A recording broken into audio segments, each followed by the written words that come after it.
22 जानेवारी 2024 हा दिवस ऐतिहासिक असणार आहे आणि त्याचं कारण म्हणजे अयोध्येतील राम मंदिराच्या गाभाऱ्यामध्ये रामलल्लाची प्राणप्रतिष्ठा होणार आहे आणि याचा आनंद सबंध जगभरात साजरा केला जात असताना कारसेवकाच्या मनामध्ये काय भावना आहे हे जाणून घेण्यासाठी आम्ही संदीप खर्डेकरांकडे आलो आहे, जे त्या कारसेवेमध्ये प्रत्यक्ष सहभागी झाले होते 1992 साली.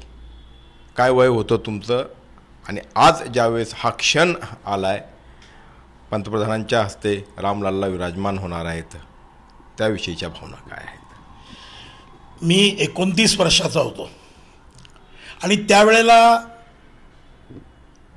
जिस हिंदू का खून न खौले, खून नहीं वो पानी है और जन्मभूमि के काम न आए वो बेकार जवानी है, अशा प्रकारची एक भावना आमच्या सर्वांच्या मनामध्ये होती आणि संपूर्ण देशामध्ये एक अत्यंत भारावलेलं असं वातावरण होतं.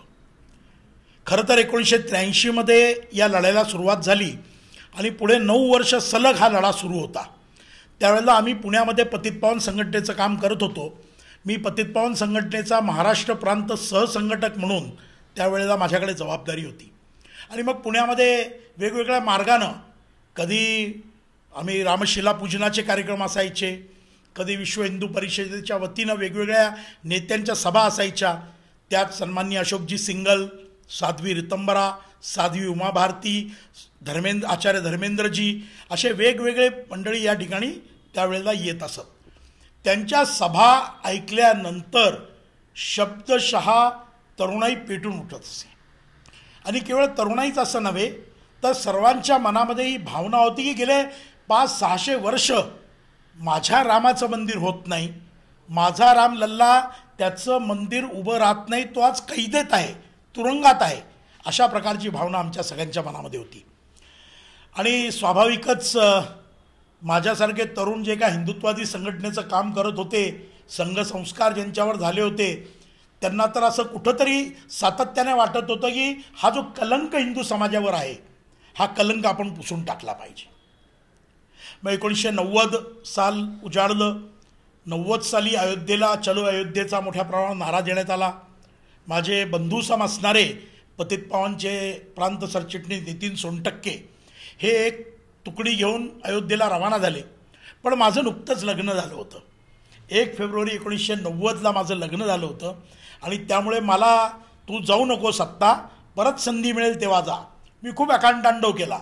शब्दशः माझ्या डोळ्यातून अश्रू वाहत होते की काय आपल्याला जायला मिळत नाही आहे.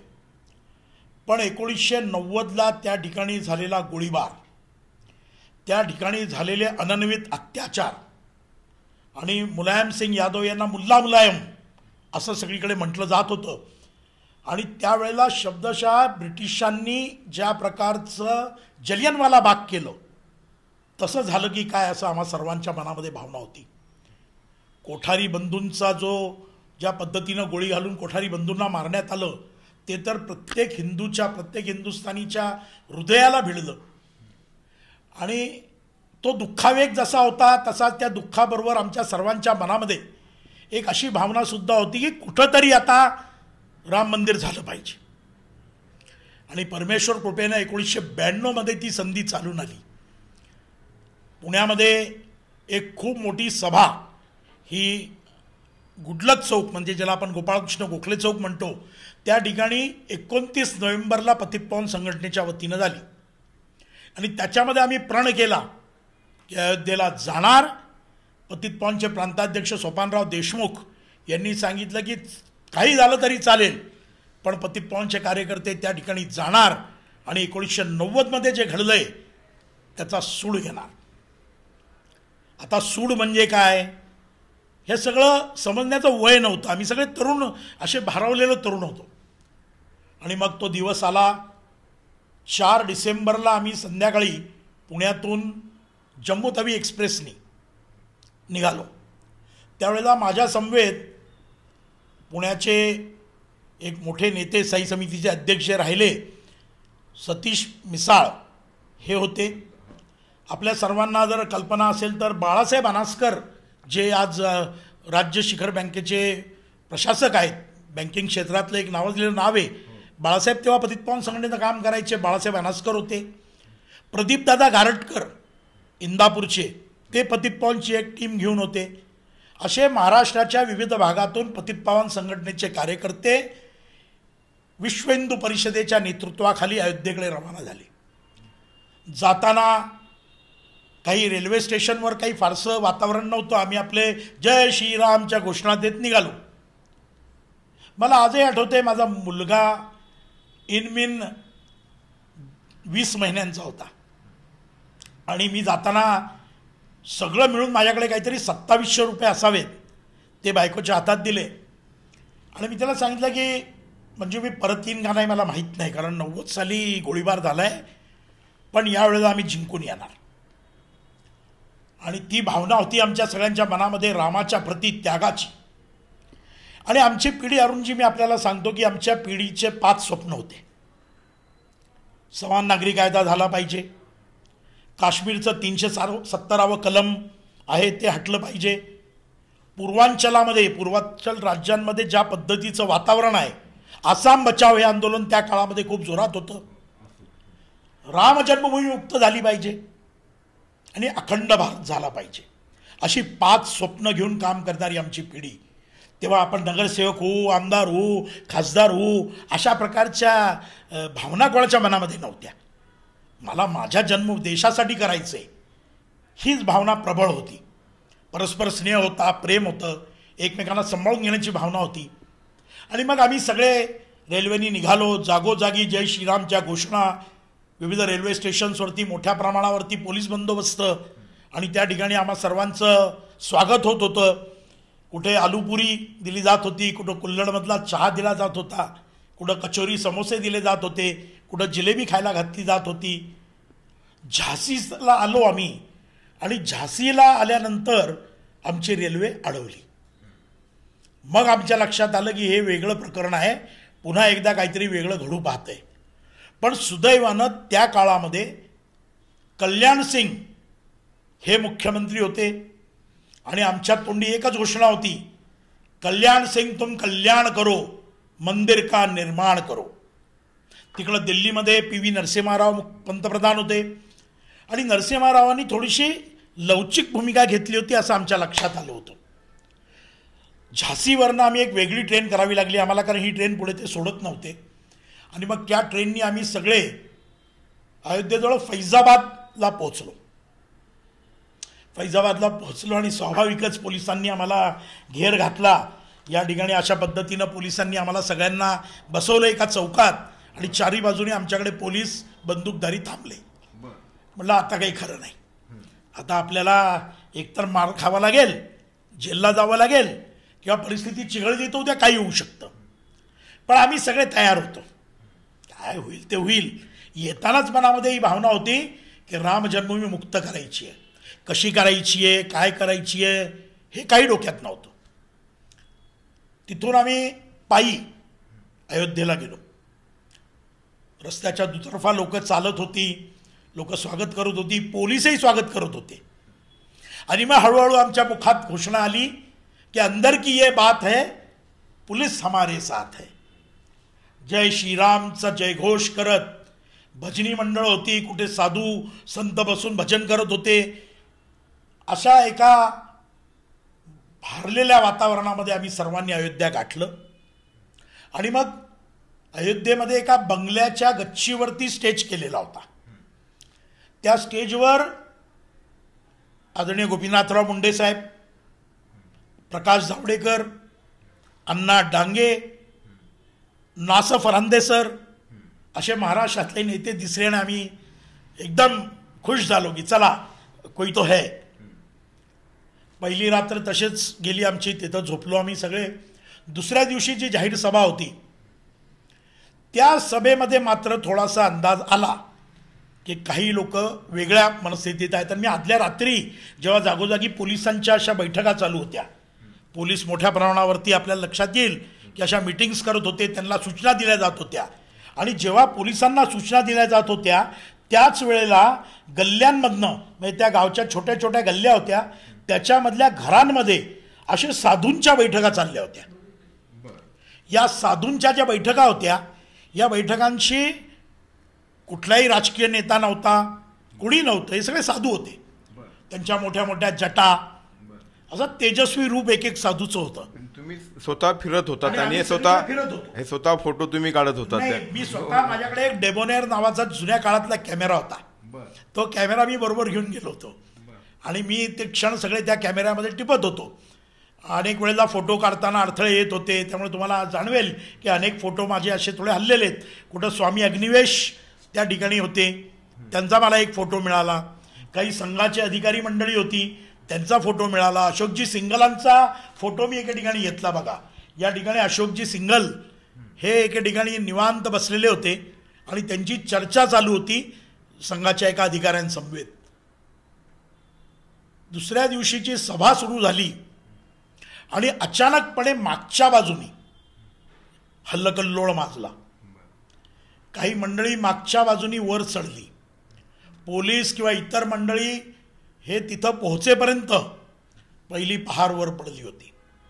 आणि मग आम्ही स्वयंसेवक असलो तरी आम्हाला द्वाड म्हटलं जायचं की पतित पावन संघटनेचा कार्यकर्ता कसा, तो जो ऐकणार नाही. तर आम्ही सगळे मग असा संधी कोण सोडतंय म्हणून आम्ही सगळे सुद्धा मागच्या बाजूला गेलो. रेलिंग्स तोडलेले होते, त्याच्या बाजूनी पोलिसांनी जेवढं सगळं तटबंदी केलेली होती ती संपूर्ण तोडलेली होती. ती तटबंदी तोडलेली असतानाच आम्हाला असंही लक्षात आलं की काही आमच्यातली मंडळीसुद्धा वर चढली आहेत. म्हणजे आपल्याला आवर्जून सांगेन की आमचा एक गणेश मिसाळ, सतीश मिसाळांचा जो एक पुतण्या होता तिथे, तो मागच्या बाजूनी असा वरती चढला होता आणि ती सगळी मंडळी वर चढून त्या ठिकाणी गुंबदवर जाण्याचा प्रयत्न करत होती. आणि मग त्यांना त्याच्यामध्ये यश मिळालं. काही मंडळी आमच्यातली वर चढली आणि त्यांनी प्रत्यक्ष त्या ठिकाणी त्याला पहारीनी किंवा ते हातामध्ये दांडकी होती, कोणाच्या हातामध्ये काही होतं, ते सगळं पाडायला सुरुवात केली. हा हिंदूंचा आक्रोश होता. हा हिंदू समाज ने एक नई करवट ली है, अशा प्रकारची भावना त्या ठिकाणी लोकांच्या मनात होती.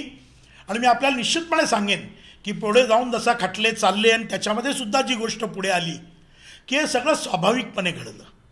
याच्या मागे कुठलंही कट कारस्थान किंवा काहीतरी खूप प्लॅनिंगनी पाडलं गेलं असं काही झालं नव्हतं. उत्स्फूर्तपणे हिंदू शक्तीचा आविष्कार त्या ठिकाणी होता आणि जीवाची पर्वा न करता लोकांनी त्या ठिकाणी आपापली भूमिका बजावली. नंतरची कहाणी तर फारच म्हणजे ज्याला आपण म्हणूयात की आम्ही परत कसे आलो आहोत, ही प्रभू रामचंद्राची आमच्यावर कृपा आहे की आम्ही परत आलो. कारण त्या ठिकाणी आपण बघू शकाल की जेव्हा आम्ही वर चढलो, माझ्या हातात आपल्याला एका ठिकाणी असा भाला दिसेल बघा. कारण आम्हाला तिथे काही साधूंनी हातामध्ये ते भाला दिला आणि ते म्हणले की आप अपनी रक्षा खुद करिये, अभी आगे ये दे. हे बघा, हा भाला आहे माझ्या हातामध्ये, माझ्या खांद्यावरती, की आपको अपनी रक्षा खुद करनी है. अब कारण सगळीकडे लोक सैरावेरा पळत होती, असं सगळं चित्र होतं. पण याही परिस्थितीमध्ये मला एका गोष्टीचं कौतुक करावं लागेल की जे शिस्तबद्ध स्वयंसेवक त्या ठिकाणी हजारो आलेले होते, लाखो, विश्व हिंदू परिषदेच्या नेतृत्वाखाली, ते जागेवर बसून होते. हे सगळे राडे ज्या वेळेला सुरू होते ना, त्यावेळेला ही मंडळी एका जागी सगळी बसलेली आपल्याला दिसतील की त्यांनी कुठेही आपलं जागा सोडली नाही. इतके त्यांच्या मनामध्ये शिस्त होती आणि आपण इथे कशासाठी आलो आहोत याची कल्पना त्यांच्या मनामध्ये स्पष्ट होती की आपली राम जन्मभूमी आपल्याला मुक्त करायची आहे, पण ती व्यवस्थित सनदशीर मार्गाने. पण साधूंनी मिळून हा आपण जर फोटो बघितला तर शब्दशः लाखो लोक आपल्याला या दोन्ही तिन्ही फोटोंमध्ये दिसतील की जिथे मुंगी सुद्धा शिरायला जागा नाही अशी अभूतपूर्व परिस्थिती त्यावेळेला होती. बघता बघता मस्जिद ध्वस्त झाली. बाबरीचा ढाचा हा ध्वस्त झाला आणि मग आम्हाला काही पोलीस पांडे नावाची महिला अधिकारी होती, मला चांगलं आठवतंय, त्यांचाही फोटो मी काढलाय, आपल्याला कुठेतरी मिळेल, की त्यांनी आम्हाला आणि एक पालमपूरचे नीलकंठ महादेव मंदिरमध्ये विश्व हिंदू परिषदेचे योगीराज धुनीनाथजी महाराज असा त्यांची टीम भेटली आणि त्यांनी आम्हाला एक मार्ग सांगितला. त्यावेळेला हे असे सगळे साधू भेटले, अगदी ज्याला आपण म्हणूयात की दिव्य पुरुष होते. आणि या साधूंनी आम्हाला एक मार्ग सांगितला की ये रास्ते से आप बाहर निकलो और जितनी जल्दी हो सकता है आप यहाँ से जाओ. हे मागच्या बाजूनी चढलेले आमच्याबरोबरचे कारसेवक. त्यावेळेला आम्ही सगळे खाली उभे होतो आणि पोलीस चर्चा करत होते की आता काय केलं पाहिजे. पण त्यावेळेला पोलिसांच्या हातात काही राहिलं नव्हतं. हा उद्रेक आपण म्हणूयात किंवा हा अशा पद्धतीनं आम्ही हे आपल्याला सांगायचं होती, अशा पद्धतीनं तंबू होते आणि त्याच्यामध्ये असे आम्ही हजारो लोक झोपलेलो होतो. हे आपण बघू शकता याच्यामध्ये आम्ही कशा झोपलेलो आहे. बरं. आणि मग एवढं सगळं म्हणजे खरं तर चालणं की कितीतरी किलोमीटर चालणं, खाण्यापिण्याचे काय मेल न मेल अशी स्थिती, बऱ्याचशा संख्येनं म्हणजे मोठ्या संख्येनं महिलाही होत्या, तर काही लोक तर अगदी ज्येष्ठ नागरिक किंवा वृद्ध असेही होते. हे सगळं त्यांनी सगळं सोसलं म्हणजे काय सोसलं म्हणजे सर्वांच्या मनामध्ये मी आपल्याला सांगितलं ना, सर्वांच्या मनामध्ये एकच भावना होती, राम जन्मभूमि के लिए हमें लड़ना है और जो राम जन्मभूमि के काम ना है वो बेकार जवानी है, अशी सगळ्यांची भावना होती. आणि मग आपण बघा याच्यामध्ये आपल्याला दिसेल की त्या स्टेजवर आदरणीय प्रकाशजी जावडेकर, अण्णा डांगे, नासर फरांदे ही मंडळी होती. खालचा फोटोमध्ये प्रत्यक्ष बाबरी ध्वस्त होतानाचा फोटो आहे. हा फोटो मी स्वतः तिथे उभं राहून काढला. आणि मग मात्र आम्हाला पोलिसांचा एका ठिकाणी लाठीचार्ज सुरू झाला. इथे आपल्याला दिसेल की त्यांनी लाठ्या पोलिसांनी मारायला सुरुवात केली आणि आम्ही सगळे एका विशिष्ट दिशेकडे, जिथे आम्हाला साधूंनी मार्गदर्शन केलं होतं त्या दिशेकडे आम्ही सगळे निघालो. आता हा झाला म्हणजे तुम्ही म्हणता त्याप्रमाणे ढाचा ध्वस्त होत असताना तुम्ही पाहिला. आता त्याच जागेवरती मंदिराचं निर्माण होतं आहे, गाभारा तयार झाला आहे, रामललाची प्राणप्रतिष्ठा होते. आत्ता काय भावना आहे?